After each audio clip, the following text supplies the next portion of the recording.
பாருங்க எல்லாமே ஒரு படிப்பினை தான். இப்போ நம்ம சோளம் வச்சுருக்கோம். 3 ரோ வச்சுருக்கோம் வீட்டாண்ட. வீடுன்னா சின்ன வீடு தான். சின்ன ஒரு ரூமு, வந்தா தங்கறதுக்கு தோட்ட வீடு.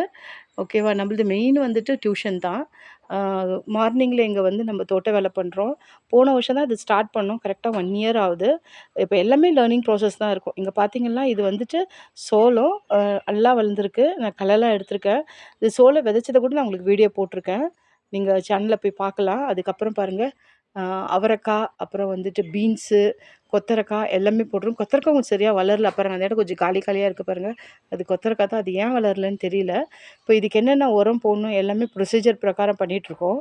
அ இது ஒரு லேர்னிங் ப்ராசஸ் எங்களுக்கு. ரொம்ப நல்லாயிருக்கு. இந்த மாரி யாராவது அ கொஞ்சம் வீட்டுக்கு மட்டும் இல்லாம கொஞ்சம் மாசா விளைய வைக்கணும்னு நெனச்சீங்கன்னா பாருங்க இந்த சைடு ஃபுல் களை. அது களை எடுக்கணும். டைம் இல்ல. பசங்களுக்கு எக்ஸாம் வந்துருச்சு. அதனால லீவ் போட்டு வரதுக்கு ஆவல. ஸோ அங்கேயே நம்மளுக்கு மார்னிங், ஈவினிங் கிளாஸ் 2மே நடக்குது. பாருங்க, உங்களுக்கு யாருக்காவது இந்த மாரி வளர்க்கணும் அப்டின்னா, நான் கத்துக்கின லெசன உங்களுக்கு நான் சொல்றேன். பாருங்க அங்க தூரமா இருக்கு பாருங்க. இது வந்துட்டு தனி குப்ரா. அதாவது மாட்டு சாணம் குப்ரா பண்றதுக்கு பக்கத்துல ஒருத்தவங்க மாடு வச்சிருக்காங்க. அவங்க கிட்டேருந்து அப்படியே சாணம் வாங்கி குப்ரா பண்றோம். இது ஏன்னா, இங்க பாக்கு மரம் இருக்கு பாருங்க. ஸோ இந்த பாக்கு மரத்துக்கு நெக்ஸ்ட் நர்சரி பண்ண போறோம். அதுக்காக வேண்டி குப்ராக்காக வேண்டி குப்ரானா fertilizer, manure. Okay natural fertilizer அதுக்காக போட்டு வச்சிருக்கோம். பிடிச்சிருந்தா லைக் பண்ணி, சப்ஸ்கிரைப் பண்ணி வச்சுக்கங்க. விவசாயத்துக்கான நெறைய வீடியோஸ் நான் உங்களுக்கு போடுறேன்.